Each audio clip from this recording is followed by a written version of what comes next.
Man, I tell you that Dan Campbell, he likes to gamble. On 4th and inches, with a game-leading field goal right in front of him, he says, nah. Offense out, go get the sticks. And by that margin, they do just that, wind down the clock, and then off the foot of their kicker, an opportunity for the win and to keep that ball away from Jordan Love. Stop the clock with 2 ticks, and bang! Jake Bates splits them for the game winner, zeros on the clock. Sound game management or just a roll of the dice? Either way, an 11-game win streak, the longest in team history for the Lions, who take this NFC North showdown, one that lived up to the pregame hype.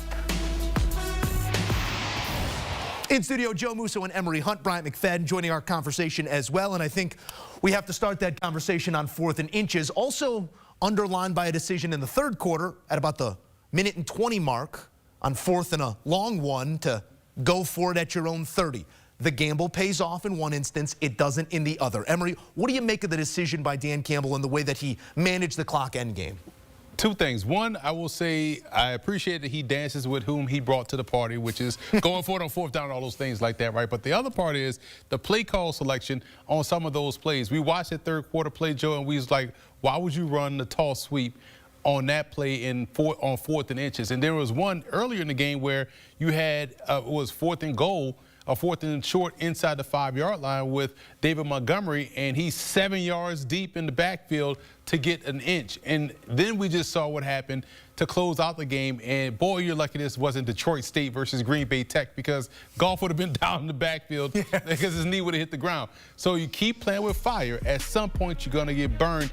We saw this play out for Detroit last year in the postseason, in the NFC Championship game. You hope that they're getting it out of their system now. But for me, it's working for you right now because you're winning, but I hope that they don't make this a trend moving forward. Well, you can keep hoping, Emory, because that hope is going nowhere. What you see now is what you will see in the playoffs. And to your point, the only bright spot in seeing so much aggressive play calling on 4th down situations is he is steady Eddie. He's going to be consistent in going for it. But to your point, at some point in time, you have to make adjustments, in-game adjustments. And I'll say this all the time. You guys know I play blackjack. Hitting 17 and getting 21 does not mean it was the right thing to do.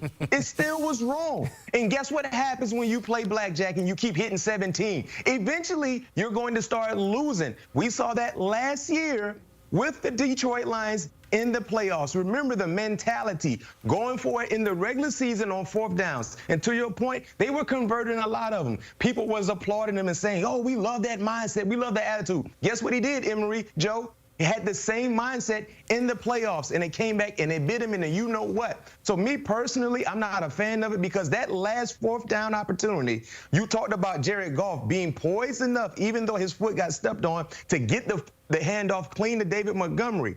If that didn't, if they muffed that snap, or he fumbled the ball, if he didn't get it, Green Bay had an opportunity to do what? Attempt a game-winning field goal. So me personally, they're doing the same thing they did last year. It bit them in the playoffs. Let's see how this season goes in terms of playoff aspirations. It works in this instance, and lucky that there was no penetration on the right side there. Offered a little extra time for that ball to get handed off and Montgomery to get that 1st down. It is much in his identity.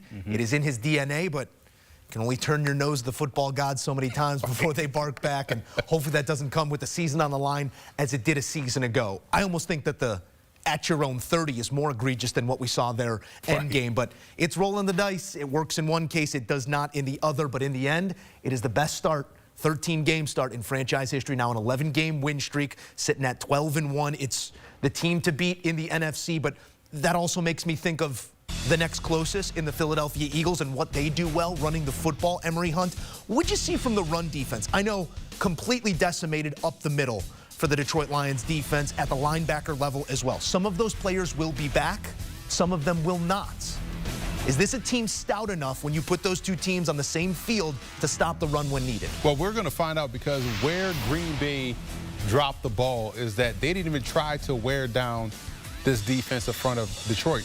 The goal was to try to come in and make them utilize their depth on defense. They threw the football more than they wanted to, which allowed those guys to stay fresh enough to go make plays. But what I loved about what the Lions did within their defensive front seven, they play well for Aaron Glenn. They hustle to the football. It's always team defense, great guys, 11 guys to the ball. They got off blocks. They made sure, hey, we can stop the run at times because we don't have our dogs in there. But like you said, Joe, they're going to get these guys back at some point. But at the end of the day, you want the Eagles are going to run at them and really lean into where they are strong at. And we didn't see them get tested by the Packers tonight. Even in the absence of those players in the middle, Aaron Glenn's defense did stand up, keep Josh Jacobs under 100 yards, just 66 on the ground, 99 total in rushing, about 3.7 per tote for Josh Jacobs. What'd you see in the run stop? Was it enough in your eyes? Well, no, tonight, yes, it was. I mean, you got to understand something, guys. This is a team, when you talk about week 1 starters, they were already missing 4 players that were week 1 starters. And then you add another 3 starters who were filling in for some of the starters who were missing since week 1. So you talk about a total of 7 starters, and you're trying to fill guys in a very, very fast way to be able to stand up and do their job. I think they did a great job in swarming to the football. They didn't allow any splash running plays. To your point, you look at Josh Jacobs, he averaged under 4 yards per tote. Where Josh Jacobs had made the most significant impact was in the red area, inside the 10 yards when you talk about having 3 rushing touchdowns. So me personally, yes, they gave up 30-plus points. But in terms of the players that had to fill in for some of the contributors, the starters, I think they did a fairly good job in talking about swarming to the football, tackling, and most importantly, not allowing any splash plays through the running game. It's a physical game, everyone dealing with attrition, but this Lions defense has been bit in a different way. We'll see if it continues to be enough, because offensively, they got everything you can need and a play caller that dialed it up here in this game. Relative to not the Philadelphia Eagles, relative to their opponent tonight, Emory, 2 meetings, and both of them go the way of the Detroit Lions here. 10 points between them in the first, just a field goal between them here in the second meeting. Measure that distance. I know things are bunched up atop the NFC, atop the NFC North.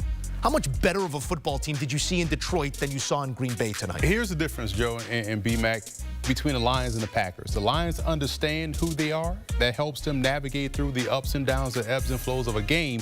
So they can always lean on, hey, we do this well, let's get back to this. Green Bay, I still feel like, is searching for an offensive identity, because we thought they were going to come in and try to run the football. They didn't. Then they try to throw the football, get cute, couple of trick plays, didn't work out in their favor, and they found themselves in a dogfight. And again, because they didn't have an identity to hang their hats on, they couldn't go back to what they do well, because who knows what they do well, because they change it up every week. Detroit has an identity, and when you have an identity, you can build on it. The identity is your foundation in which your team is built upon. We don't know what that is offensively for Green Bay. We're starting to see a little bit of identity for the Packers on defense, but offensively, until they figure out what they are and who they want to be, the distance is going to continue to expand between Detroit and the Packers.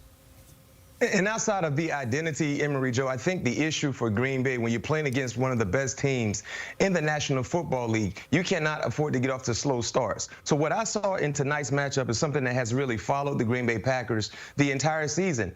Untimely penalties and sloppy play. In the first half, when you look at getting off to a slow start, and then when you finally got things going, Christian Watson, big-time crossing route wide open, fumble the football. You cannot give a team like Detroit extra possessions, especially in favorable field position. Guess what they did? Score. Eventually, they were up 17-7 in the first half. That's not the ideal recipe when you're playing against one of the best teams in the National Football League in a half of play. And then the second half, right in the fourth quarter, when you look at Green Bay, down by 3 points, you're in scoring range. Christian Watson get called for an offensive PI. Now you move the ball back all the way out of prime scoring range, and you had to settle for 3 points.